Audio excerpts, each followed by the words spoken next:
São Saulo, primeiramente, obrigado por ter atendido o convite. Hoje a gente vai falar sobre um assunto bem interessante, que é o pentecostalismo. O que é ser pentecostal? Eu estava dando uma pesquisada, né? E sobre o movimento pentecostal. O movimento pentecostal, ele parece que está numa evolução ou numa involução, não sei, mas naquilo que começou, principalmente aqui no Brasil, daquilo que começou, o que era conhecido o pentecostalismo, parece que está bem diferente, né? Parece que está bem mudado realmente o conceito de pentecostalismo. Nós temos o pentecostalismo clássico, que é conhecido das Assembleias de Deus, as mais raízes, né? As mais, se é que eu posso dizer, mais tradicionais. Sim. E depois vem parece um segundo movimento do pentecostalismo, que foi a Igreja Quadrangular, a Igreja Brasil para Cristo, a Igreja Deus é Amor, e depois surgiu o movimento neopentecostal, é o novo pentecostalismo, né, que aí veio as igrejas chamadas de Igrejas da Graça, a Igreja da Graça, a Igreja Universal, e... Sim. Opa, esbarrei aqui. E igrejas que têm esse estilo chamado de igrejas neopentecostais. Mas, pastor Saulo, afinal de contas, o que é ser pentecostal? Boa pergunta, né? Excelente pergunta. E eu sugeri, né, essa temática pelo seguinte fato. Algo que aconteceu comigo, né? Toda a minha vida, Pastor Paulo, eu congreguei na Assembleia de Deus. Eu nasci, né? Sou nascido, o pessoal fala, né? Berço evangélico, né? Eu até brinco dizendo que quando eu nasci, o meu berço estava cheio de versículo bíblico, minha Bíblia era um travesseiro. Mas assim, eu sempre fui da Assembleia de Deus. Aí, em meados de 2015, um vento do Senhor, né? Eu saí da Assembleia e fui para uma igreja. Só que essa igreja, ela nunca, vamos dizer assim, ela é uma igreja na qual ela não se intitula pentecostal. Né? Não fui para uma tradicional, mas também, assim, ela não era pentecostal, de linhagem pentecostal. Certo. E o interessante que eu achei, assim, foi que quando as pessoas chegavam em mim e falavam: Saulo, você que saiu da Assembleia, saí, e qual igreja você está congregando? Estou congregando em tal lugar. E é interessante que eles nunca me perguntaram, mas lá eles acreditam em Cristo? Lá eles acreditam na Bíblia? Não. A pergunta era sempre essa, né? Uhum. Mas lá é pentecostal? E eu fiquei com aquilo na cabeça. Falei, mas peraí, mas o que é ser pentecostal, né? Na mente dessas pessoas, né? Uhum. E como na igreja onde eu congreguei, né? Nessa igreja, eu passei 3 anos nessa igreja, era uma igreja, assim, vou dizer, que te ensina a estudar a Bíblia. Certo. Tanto é que a escola bíblica dominical lá, eles não têm revista. Uhum. Não tem revista, estuda a Bíblia. Certo. Né? E então eu, motivado a isso, né? Motivado com essa didática deles, quer saber, eu vou estudar na Bíblia o que é ser pentecostal. E foi aí que eu descobri a grande tragédia dos pentecostais. Uau! Eu descobri uma grande tragédia. Eu vivi todo esse tempo da Assembleia e não sabia eu não tinha tanto conhecimento quando esse estudo próprio que eu fiz, né? É que eu cheguei a essa conclusão que a grande tragédia dos pentecostais é que eles não conhecem o Espírito Santo de Deus. Uau. Na verdade, a noção, né, que eu tinha e que, infelizmente, a grande maioria dos que dizem pentecostais tem é o seguinte, que o Espírito Santo ele só aparece em Atos capítulo 2, é ali que ele aparece, Tá. né? E ele atua nos dons. Na verdade, nem é os dons, é apenas 2 dons, né? Que nós conhecemos muito bem, né? Então, o dom de língua e profecia. Na verdade, nem é profecia, né? Na verdade, a gente já coloca já o nome de revelação. É dom de revelação. Tá. Né? É. Então, por exemplo, eu vou numa igreja, num culto. Por exemplo, ontem eu acompanhei o pastor, o irmão que estava na escola bíblica dominical. Você estava tocando teclado? Ou era Santa Ceia? Culto à tarde. Culto à tarde, né?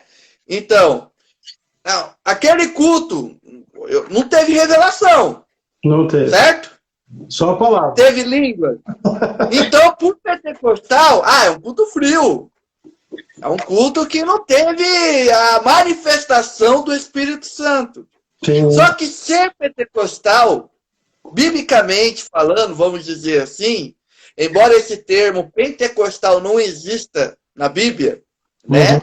Pentecostal não existe na Bíblia. O que existe é Pentecostes. Pentecostes, isso. Né? Que é o Pentecostes. Né? Isso, que é uma festa dos judeus, até.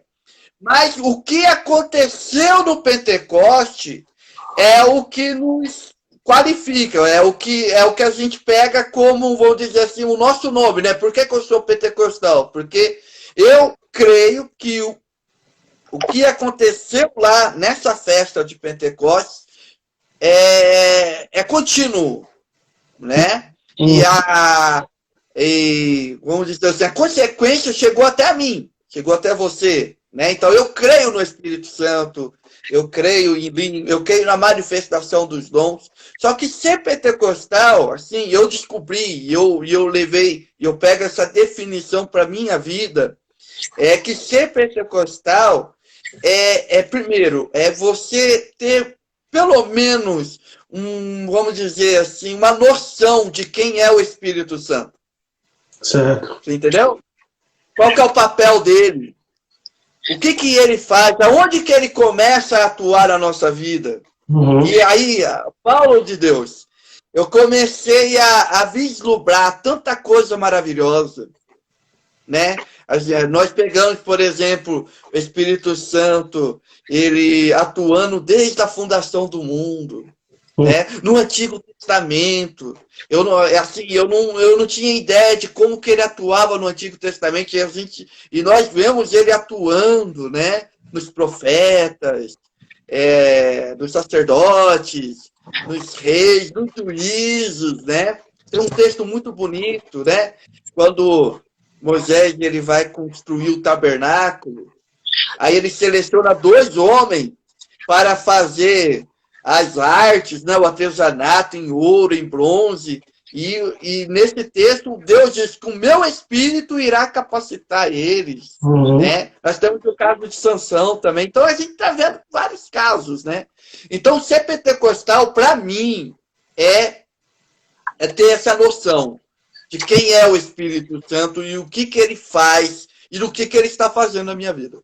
Você sabe que o movimento pentecostal ele é conhecido, ele se tornou uma nomenclatura sociológica dentro do meio cristão, né? Então, sim, existe essa divisão sociológica dentro do meio evangélico. Então tem os tradicionais, né, que são os chamados cristãos históricos, das igrejas históricas, né? Batista, presbiteriana, metodista, Então, são esses chamados tradicionais que, de certa forma, eles não acreditam na manifestação dos dons. Eles não acreditam na operação dos dons.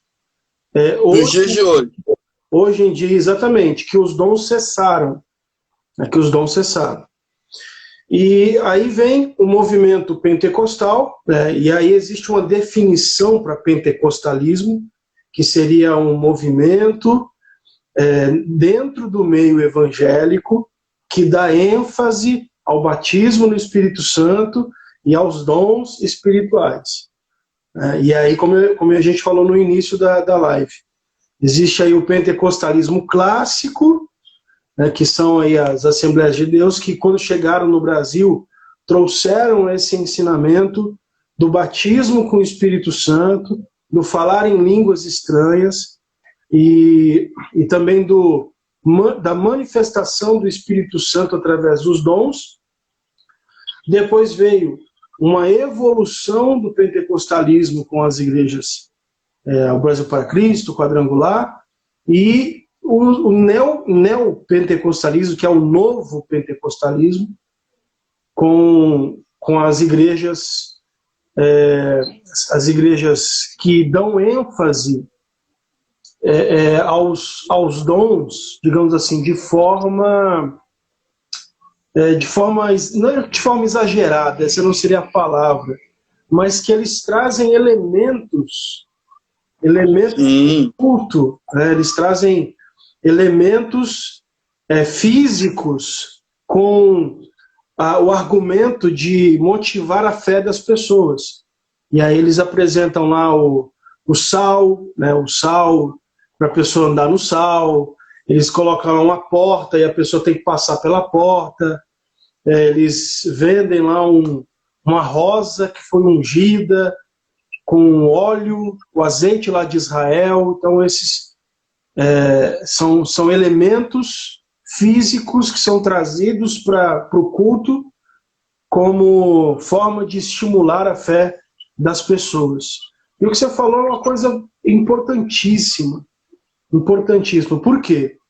Porque dentro do meio pentecostal, e apesar de eu nasci na Assembleia de Deus, fui 11 anos da Assembleia de Deus, e depois eu saí da Assembleia de Deus, e hoje eu voltei, estou de volta na Assembleia de Deus.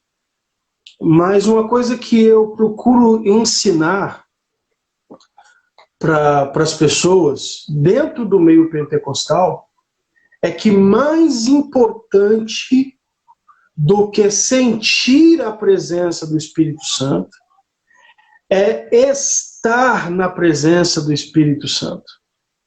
Porque eu posso não sentir a presença do Espírito Santo, mas eu preciso estar na presença do Espírito Santo. E estar na presença do Espírito Santo significa você viver uma vida de devocional, uma vida de oração, de comunhão com o Espírito Santo, um relacionamento de conversa e, principalmente, lutar contra o pecado. Lutar para não viver a prática do pecado.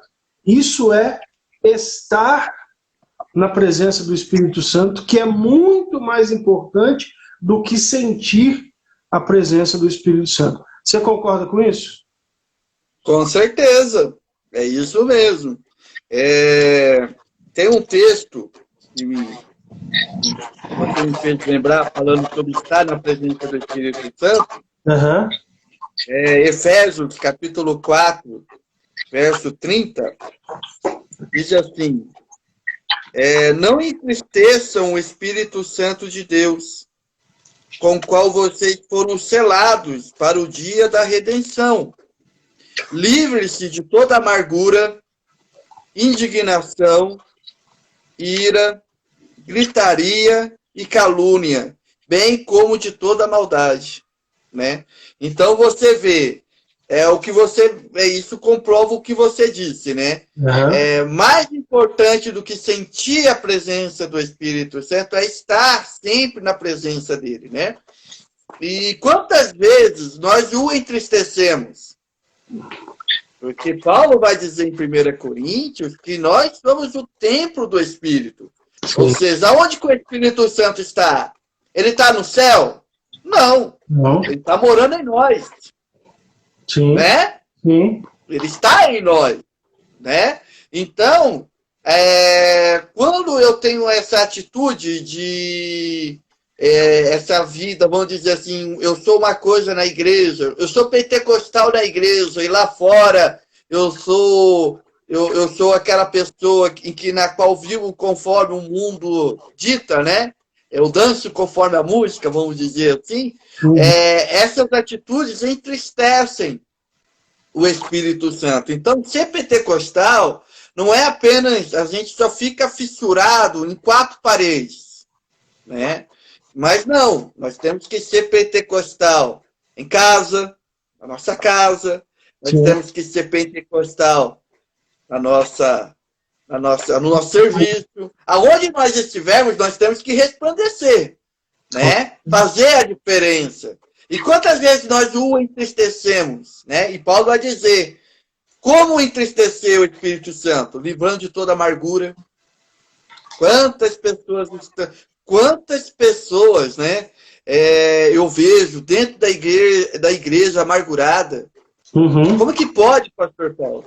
Uma pessoa amargurada chorar e sentir a presença do Espírito Santo e depois continuar cultivando, né? Essa amargura, né? Indignação, ira, gritaria, calúnia, né? Então Paulo, ele, não entristecer o Espírito Santo, né? Te mando um abraço aqui para o pastor Alexandro, lá do Rio. Amém. Inclusive, amanhã eu vou fazer uma live com ele, 5 da tarde. Acho que é 5 ou 5:30. A gente marcou para falar sobre... Existe pecadinho e pecadão, né, diante de Deus? Ou será que todos os pecados têm o mesmo peso? Eu queria mandar um abraço para ele. Escreveu aqui, o Espírito Santo, uma roupagem que nos dá poder... sumiu aqui. Poder para proclamar o Evangelho sem medo de sofrer e morrer por causa de Cristo. Abraço, pastorzão. Tamo junto. Amém. Na live que a gente tinha marcado para falar sobre o batismo, né, eu falei lá que existem 4, que a gente precisa entender 4 participações ou manifestações do Espírito Santo em nós. Uma é o batismo. O que é o batismo? O batismo é o mergulho. A palavra baptismos, né, vem de mergulho. E aí essa palavra batismo com o Espírito Santo, ela é usada por João Batista. Quando fazer uma comparação do batismo no Espírito Santo com o batismo em água que ele fazia.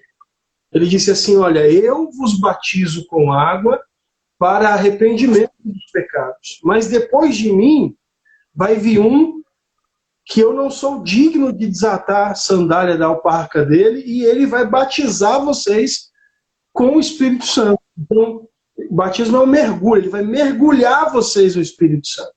Então, uma manifestação é o batismo. Outra coisa é ser cheio do Espírito Santo. Porque o batismo, ele acontece uma vez. Né? O batismo, o mergulho, ele acontece uma vez. E aí você tem o enchimento do Espírito Santo. É ser cheio, é você ser inundado pelo Espírito Santo. Por isso, Paulo disse em Efésios 4:18, dizendo, não vos embriagueis com vinho em que há contenda. Ou seja, mais uma vez, Paulo agora está fazendo um paralelo com o encher-se de vinho. Não enchei-vos, não vos embriagueis com vinho em que há contenda, mas enchei-vos do Espírito. Então, o batismo é o mergulho, o enchimento, tem um enchimento do Espírito Santo, que você sentir a presença, você sentir aquela graça, né, que o pentecostal ele ama sentir isso, que você falou. Às vezes ele vai num culto que ele não tem, que ele não sente aquilo, ele fala, esse culto aqui não valeu, esse culto aqui foi frio, eu não senti nada. Já vi muito essa frase. Não, eu fui no culto e eu não senti nada. Ué, o problema não estava no culto. Se você não sentiu nada, o problema estava na pessoa que não sentiu nada. E o Espírito Santo está dentro de nós. Terceira coisa é o selo do Espírito Santo. O que é o selo? O selo é a marca quando nós aceitamos a Cristo. É o texto que você leu, né, que fala: não entristeçais o Espírito Santo, o qual foste selado para o dia da redenção. Então muita gente fala que o selo é o batismo, mas não. O selo é a marca da salvação em nós. E quarto lugar, quarta ação do Espírito Santo é o fruto, que não tem nada a ver com o batismo, com o enchimento, nem com o selo. O fruto do Espírito Santo é o resultado do Espírito Santo na nossa vida. Por isso que Paulo fala em Gálatas 5:16, ele fala assim: andai em espírito, e vocês não vão cumprir os desejos da carne. E ele fala, mas o fruto do Espírito, 21, o fruto do Espírito é amor, paz, alegria, longanimidade, benignidade, bondade, fé, mansidão e temperança. Ou seja, esses são os frutos, o resultado na vida de alguém que tem o Espírito Santo e que anda no Espírito. Amém. É isso mesmo. Isso mesmo. E é interessante, assim, nós nos preocupamos muito com os dons e nós não damos tanta ênfase, né, ao fruto do Espírito, né? E o fruto do Espírito, ele é, vamos dizer assim, eu penso que nós deveríamos enfatizar mais do que o dom, né? Porque não adianta eu ter o dom, sendo que a minha vida manifesta os frutos da carne. E Paulo também fala em Gálatas, né, em 5, né? E o fruto da carne, eu até falei nos nossos programas lá na TV Shalom, porque eu fiz uma série sobre isso, né? Vivendo Pentecostes. Foram 18 programas, pra você ter uma ideia. Legal. O que eu fiz nesses programas, né? Eu peguei cada texto bíblico e fui explanando. Então, todos os textos referentes ao Espírito Santo, nós fomos, né? E quando eu cheguei para falar sobre o fruto do Espírito, o que é o fruto da carne? Aí eu dei até um exemplo, até que é um pouco hilário até. Imagina, por exemplo, você está passando em frente a uma goiabeira. E a goiabeira deu goiabas bonitas. Você pega uma goiaba, aquela goiaba suculenta, né? Você olha para a goiaba e diz, nossa, que goiaba! Nossa, eu vou comer essa goiaba, eu vou sentir o gosto doce pela goiaba. Aí quando você dá aquela mordida, tem um monte de bicho. Você perdeu o dia. Sim. Né? Você joga a goiaba fora, na verdade. Sim. Então, o que eu quis falar com esse exemplo? Que não adianta as pessoas olhar para você e dizer, nossa, como você é cheio do Espírito Santo, né? Como que você tem dom de revelação? E quando as pessoas vão provar o seu fruto, lá tem um fruto da carne, não é fruto do Espírito. Muito bom. Então, eu penso assim que nós devemos enfatizar muito essa realidade que o Espírito Santo opera em nós, porque qual é o propósito do Espírito Santo, né? O propósito do Espírito Santo, basicamente, pastor Paulo, que eu acredito nisso, e a Bíblia fala, é processar o caráter de Cristo em nós. Esse é o papel dele, né? Esse é o papel dele. Por que ele tem esse nome, Espírito Santo? Se você for pensar bem, por que ele tem esse nome? Porque ele é mais santo do que Jesus? Do que Deus? Não. Ele tem esse nome, Espírito Santo, né? A Bíblia, Paulo, né? Menciona ele como Espírito Santo. Por quê?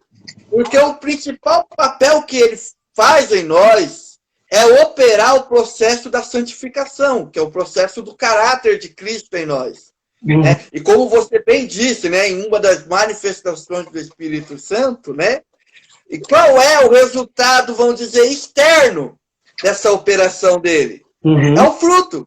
Sim. Né? É o fruto do Espírito. Então, o amor. Né? E olha só que coisa interessante, Paulo. Quando eu falo de fruto, eu fico assim entusiasmado, sabe? Maravilhado. Como é que se, vamos dizer assim, amadurece o fruto? Primeiro, através das circunstâncias contrárias. Olha só como que produz esse fruto em nós. Através de convivência, de relacionamento com pessoas difíceis. Por que muitas vezes Deus coloca pessoas difíceis para que nós possamos conviver? E às vezes nós oramos, né? Senhor, tira esse homem da minha vida, tira essa mulher da minha vida, tira essa ovelha da minha igreja. Não, Deus não vai tirar. Deus colocou essas pessoas na nossa vida para quê? Para que nós possamos amadurecer o nosso fruto. Né? Então, eu vou te dar um exemplo. Por exemplo, amor. Fruto do amor. O resultado como amor, que é o primeiro fruto. É muito fácil eu dizer, eu amo você, porque você é uma pessoa boa, nós pensamos quase da mesma forma, né? Não é verdade? Agora, imagina uma pessoa que não pensa igual você. É aquela pessoa trinca. Sabe aquela pessoa trinca? Aquela pessoa, né? Que é, vamos dizer assim, chata. Ela é uma mala de papelão com um monte de pedra dentro no dia de chuva. Que tira você do sério. É essa pessoa que Deus vai colocar na nossa vida para desenvolver, o Espírito Santo vai desenvolver em nós o quê? O fruto do amor. Do amor. Do amor. Por exemplo, a paz. Olha só, irmãos, ser pentecostal é coisa muito linda. É para poucos isso aí. Paz. O que é paz na Bíblia? Não é ausência de guerra, né? Não é ausência de conflito. O que é paz na Bíblia? A paz bíblica é aquela paz na qual está tudo pegando fogo. A casa está caindo, os problemas cada dia aumentam, mas você está em paz.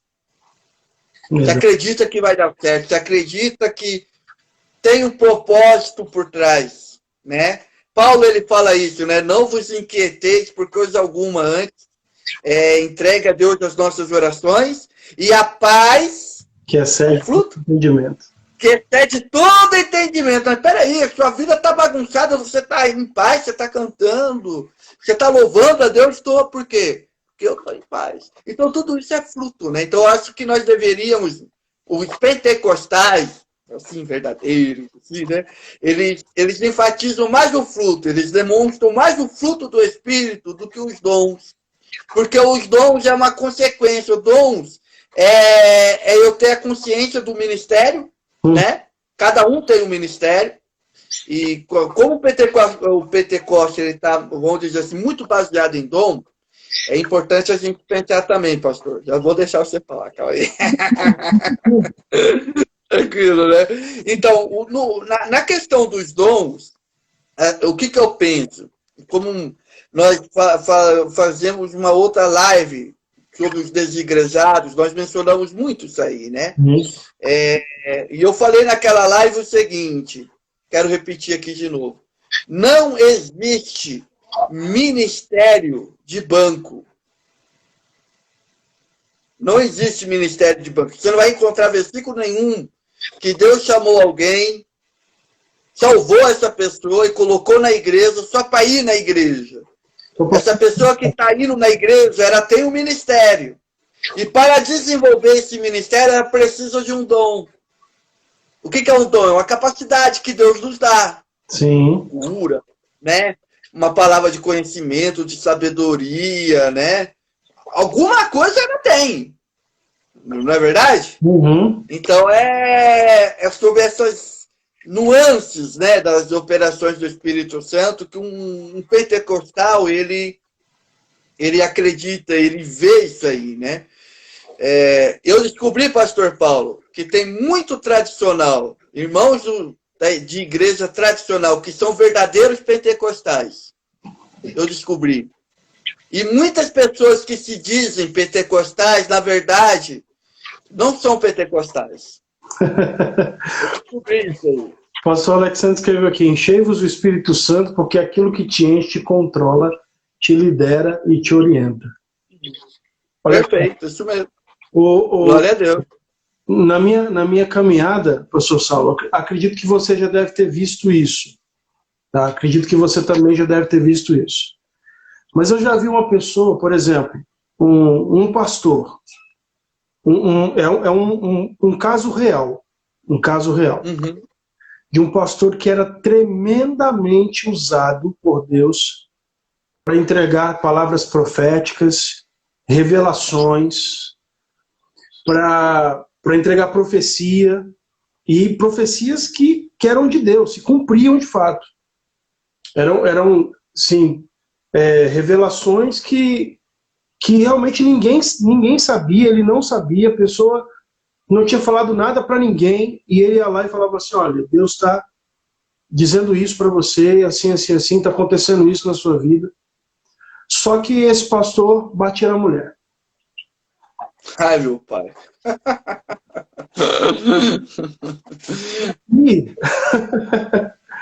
E aí, talvez fica a pergunta, né? Mas como pode? Como pode uma pessoa ser usada por Deus nos dons espirituais e dentro de casa ter um comportamento agressivo e que não condiz com o comportamento de uma pessoa cheia do Espírito Santo? Aí é que tá, olha só, eu vou ler um texto aqui, Romanos 11, 29. Fala assim, ó: porque os dons e a vocação de Deus são sem arrependimento. Porque os dons e a vocação de Deus são sem arrependimento. Significa o quê? Que Deus dá e não toma de volta. São sem arrependimento. Deus dá e não toma de volta. A pessoa recebeu o dom. Recebeu, é dela. E aí acontece isso, da pessoa usar os dons, e às vezes ter um comportamento, às vezes, de pecado. Olha só o que diz Salmo 68, 18. Salmo 68, 18. Fala assim, ó: tu subiste ao alto, levaste cativo o cativeiro, recebeste dons para os homens e até para os rebeldes. Olha. Recebeste dons para os homens e até para os rebeldes. Salmo 68, 18. O grande problema no meio pentecostal é que geralmente pessoas que são usadas com os dons são muito bem quistas. São usadas pelos dons espirituais, são tidas como pessoas santas, são tidas como pessoas que estão acima, né, da média. Acima da média. A gente entende o seguinte: olha o que Jesus falou em Mateus, capítulo 7, versículo 21, dizendo o seguinte, Mateus 7 e 21. Nem todo que me diz Senhor, Senhor, entrará no reino dos céus, mas aquele que faz a vontade do meu Pai que está nos céus. Muitos me dirão naquele dia: Senhor, Senhor, No teu nome não profetizamos nós? Profecia. No teu nome não expulsamos demônios? Autoridade.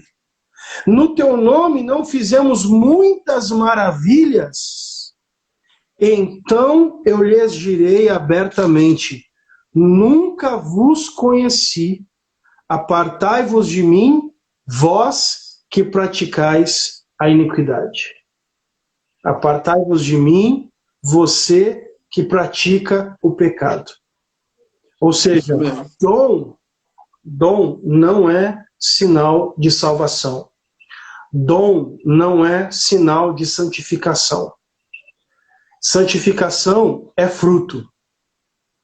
Santificação é uma vida de santidade, de lutar contra o pecado e de devocional com Deus. Devocional com Deus. É isso mesmo. Isso mesmo. Você me faz lembrar também, por exemplo, no Antigo Testamento nós temos aquela história de Balaão, né? Balaão não era servo de Deus. Exatamente. Verdade? Balaão era um feiticeiro, era um adivinho, e Deus usou ele. Aliás, ele faz até uma profecia belíssima de Cristo, até, em Números 23 também. Uma profecia sobre Israel, né? Então, nós percebemos, é o que você falou mesmo, que dom não significa que a pessoa está salva, que a pessoa é santa, né? Muitos até, né, tem até esse comentário, né? Vamos para o monte orar, né? Aí a gente pergunta, para que você vai no monte? Vou no monte para eu buscar poder. Buscar poder? Né? Eu fico pensando nisso, sabe? Vai buscar poder, mas poder a gente já tem. O Espírito Santo mora em nós, não precisa buscar poder, né? Agora, se eu for ao monte para orar a Deus, né, me entregar a Deus, me santificar, né, pedir o discernimento do Senhor, aí tudo bem, nós vamos para o monte, vamos orar, vamos, né, ser cheios, né, do Espírito Santo. Né? Agora, ir para o monte para buscar poder, né? Então, são essas coisas que muitas vezes nós fazemos e nós não pensamos. Nós não somos que nem os crentes de Bereia, né? Interessante, né? Os bereanos, né? Tudo que Paulo falava, peraí, vamos dar uma pesquisada aqui antes, né? E eu acho que falta muito isso na igreja hoje, sabe? Assim, hoje, os cristãos, hoje, os crentes hoje na igreja, da linha pentecostal, né? Mais da linha pentecostal, nós aceitamos tudo. Muitos não têm aquele critério, né? Não tem aquele critério assim, nossa, mas peraí, ele está falando uma bobagem, ele está falando algo que não condiz, né? Com a interpretação, com a hermenêutica bíblica, né? E aí nós vemos tantos absurdos, né? Exato. Tantos absurdos que a gente vê na televisão, a gente vê na rádio, né? Então é complicado. É exatamente o que você falou. Acho que talvez uma das coisas que o povo pentecostal, o nosso povo, o meu povo, né? Pentecostal, nosso povo pentecostal precisa buscar mais o conhecimento da palavra. Porque quando você conhece a palavra, você começa a ficar mais seleto e mais crítico com aquilo que de fato é o Espírito Santo e daquilo que não é o Espírito Santo. É aquilo que você falou. Hoje a gente vê absurdos acontecendo, igual você viu lá no grupo que a gente participa, né, dos pastores, o pastor que libertava as pessoas com a bola de futebol. Os membros vinham para tirar a bola de futebol dele e ele dava um drible e a pessoa caía se estribuchando no chão. Então, assim, são absurdos que a gente vê. O outro que se dizia tão santo que montava nas costas dos membros porque ele não podia pisar no chão. Então... Ele não podia pisar no chão porque ele era muito santo. E fora muitos e muitos absurdos que a gente vê no meio pentecostal, infelizmente. Então, eu acho que se os cristãos, né, se os pentecostais buscassem mais o conhecimento da palavra, buscassem mais o estudo bíblico, né, nem que a pessoa só lesse a Bíblia, só o fato da pessoa ler a palavra, mesmo que ela não faça um estudo, ela não faça um curso de teologia, mas o fato dela ler a palavra, ler o Novo Testamento, ler os ensinamentos de Paulo, isso já vai trazer para ela uma base, ela já vai trazer para ela um fundamento do que é e o que não é, né? Do que é o Espírito Santo, do que não é o Espírito Santo.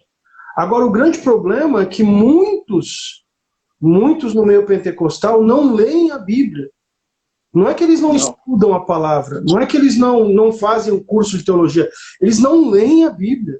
A Bíblia é um objeto que eles usam na igreja para acompanhar o texto que o pastor está lendo, para acompanhar o versículo que o pastor vai ler na abertura do culto.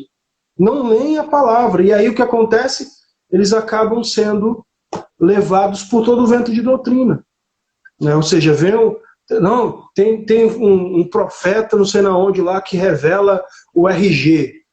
Não, ele revela o CPF. Para que eu vou querer saber meu CPF? Eu já sei.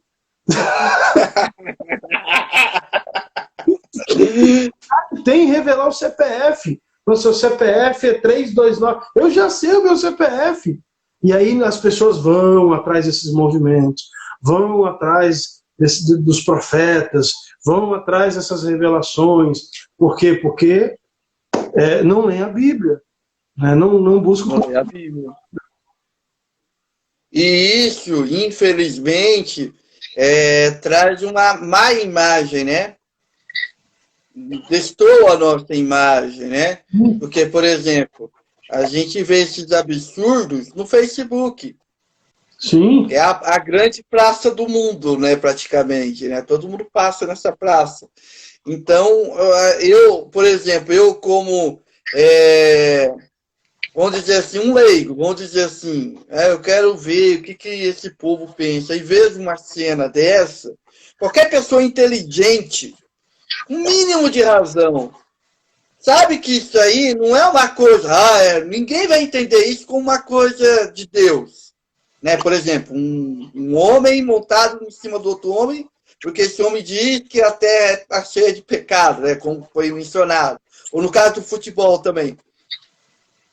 No mínimo, uma pessoa com o mínimo de razão, né? Que sabe ler e escrever, vai saber que isso aí é idiotice. Não é verdade? E o povo pentecostal, a minha tristeza é essa.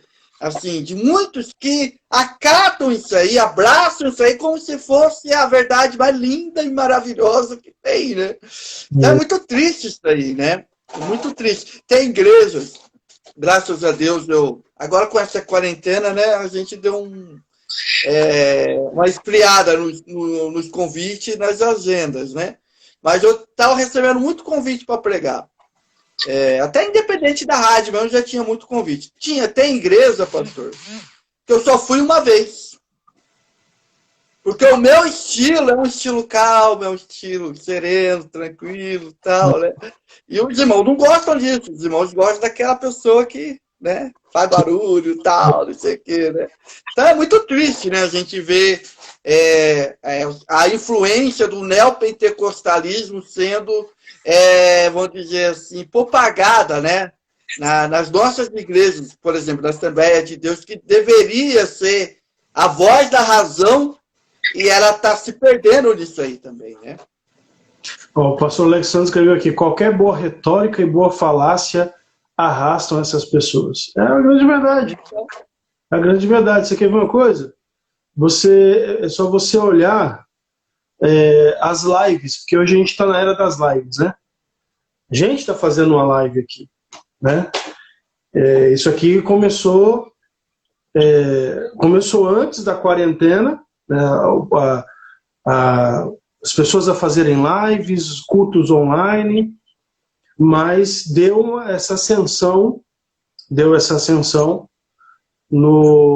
após a pandemia do coronavírus. Então, todo mundo veio para a internet, inclusive pastores, para poder rebanhar suas ovelhas, os seus membros, para trazer uma palavra.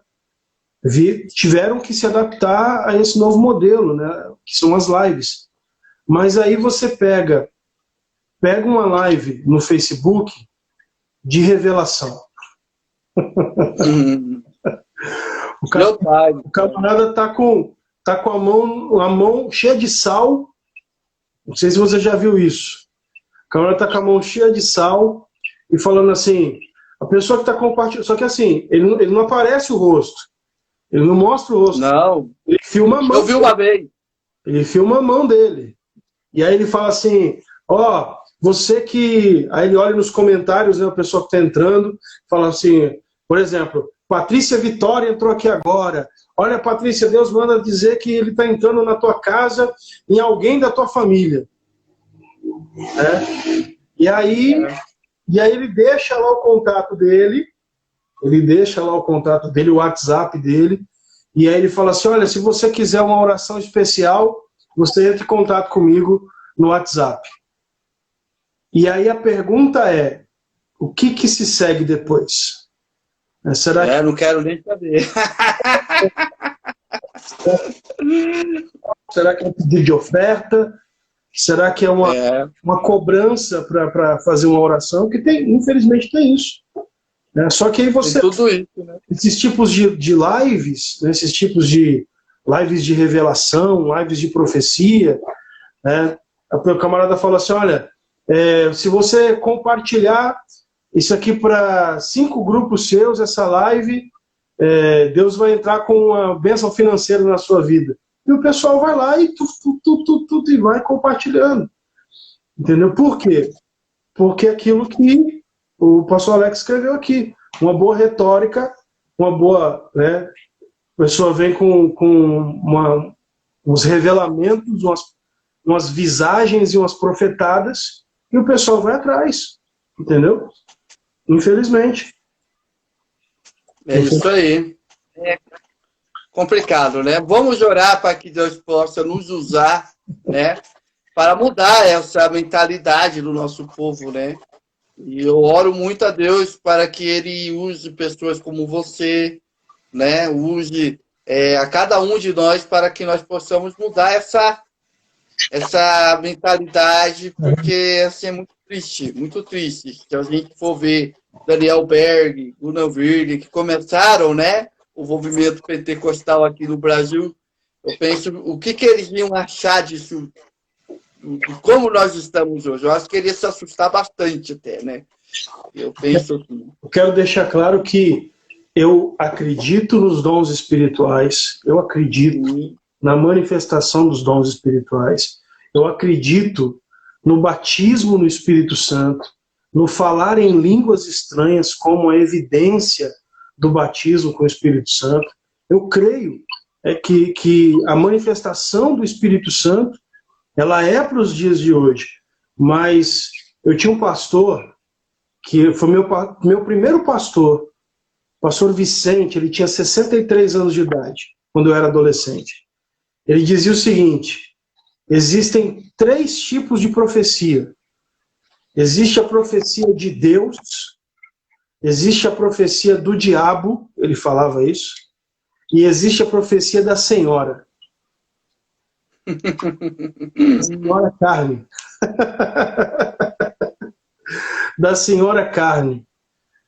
E aí, infelizmente, o que a gente acaba vendo em muitos lugares simplesmente pessoas que falam o que Deus não mandou falar. Eu acredito, eu tenho uma seguinte postura. Eu tenho uma seguinte postura. Uma vez uma pessoa perguntou para mim assim, pastor, como eu sei que uma palavra profética foi Deus que falou ou não foi Deus que falou? Como eu sei? E aí eu falei para essa pessoa, olha, eu vou mostrar 2 textos bíblicos para você, para responder essa pergunta. Como eu sei se uma palavra profética foi Deus ou não foi de Deus.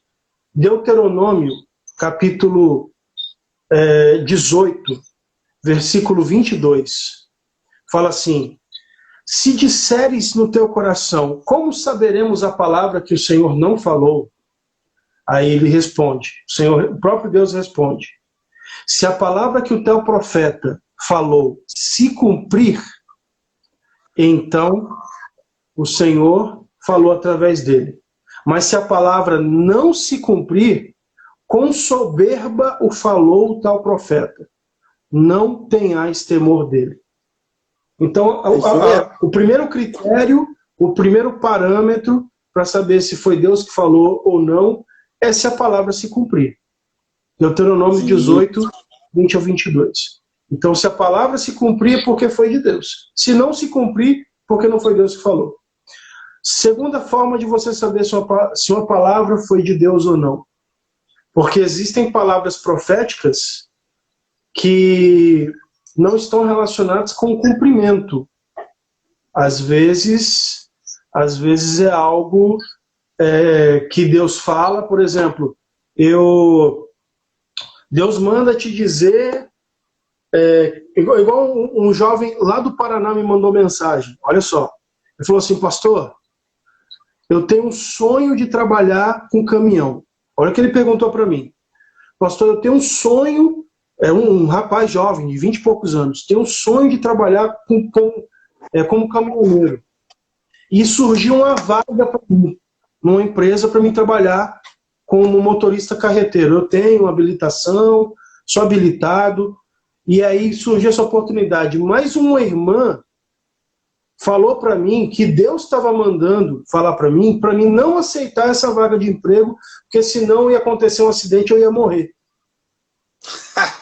Meu pai do céu. Ele me fez: como que eu sei se essa palavra foi de Deus ou não? Como que eu sei se foi de Deus ou não?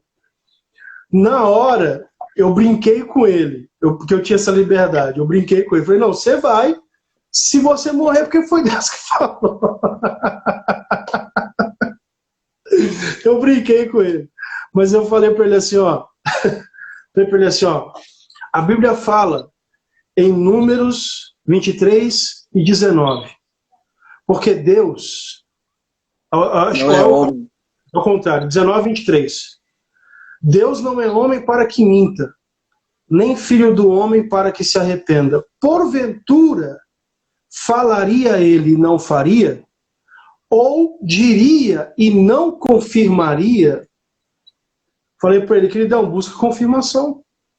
Se foi Deus que falou, ele vai confirmar. Pede confirmação de Deus. Ué, a Bíblia não fala que Deus, o próprio Deus, falou com Gideão, e Gideão pediu confirmação a Deus e Deus respondeu? Ele falou: se é o senhor mesmo que está mandando eu ir, tá aqui esse velo de lã aqui, eu vou deixar aqui essa noite. Amanhã eu queria que toda a terra tivesse molhada e o velo seco. E aconteceu. Então, se foi Deus que falou, ele vai confirmar. Falei para ele: pede confirmação a Deus. Então, são esses dois parâmetros que eu costumo utilizar para identificar se uma palavra profética foi de Deus ou não. Ou ela se cumpre, ou se for uma palavra de diretiva, de direção, né? Então, Senhor, confirma. Fala para mim de novo. Usa uma outra pessoa. Ou mostra para mim de outra forma. Mostra para mim em sonho, porque o Senhor também fala em sonho. Então, são essas duas formas. Pastorzão, nós temos... De alguma forma Deus vai falar, né?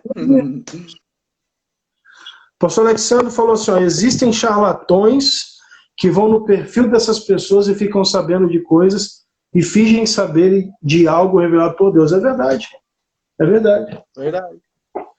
Pastor, 3 minutos para a gente encerrar. Opa! Vou cair aqui. Que pena! Pastor, obrigado. Obrigado por ter aceitado fazer essa live comigo, para a gente conversar sobre esse assunto tão importante nos dias de hoje. E fala do seu programa, do programa da TV Shalom, o pessoal quiser te acompanhar. Amém, glória a Deus, né? Quero aqui falar do programa de quinta-feira, né? Palavra da Cruz, onde toda quinta-feira, a partir das 6 horas, a TV Shalom, né? O Herbert, uma bênção de Deus. A gente está lá fazendo a obra de Deus, pregando, né? Ministração da palavra de Deus. Nessa quinta-feira, né? E no sábado, né? Sábado, todo sábado, às 9 horas da manhã, o programa Aos Pés da Cruz, sempre temas relevantes para a nossa vida, temas assim que fazem parte do nosso dia a dia, né? Pastor Paulo já participou muitas vezes, vai participar mais vezes ainda, né? É muito bom a gente estar nessa, vamos dizer assim, nessa vibe, né? Vamos dizer assim, nessa correria aí da internet aí, né? E amanhã eu estou com o pastor Alexandre, Amém. bispo lá do Rio de Janeiro. A gente vai estar a princípio seria no Facebook, mas eu estou com um problema lá no meu Facebook, não estou conseguindo entrar. Então, por enquanto, a gente vai tentar fazer aqui no Instagram, amanhã 5 ou 5h30, pastor, escreve para mim aqui, 5 ou 5h30. A gente vai falar sobre, biblicamente, existe para Deus pecadinho e pecadão? Existem gravidades diferentes de pecado? Será que para Deus tudo tem o mesmo peso? Todos os pecados têm o mesmo peso? Isso, biblicamente, a gente vai sobre isso amanhã. Pastor, obrigado. Todo mundo que está aqui, gente, obrigado. Minha prima Rosana, meu primo Rafael, pastor Luciano Alves, que eu vim entrando aqui, a Eliana Nunes, 5h30. Obrigado, pastor. 5h30. Tá? 5h30. Aí, ó. A minha esposa Eliana e meu amigo Creiton também. Deus abençoe. Amém. Gente, fica na paz. Fica com Deus aí. Até mais. Até a próxima. Até a próxima.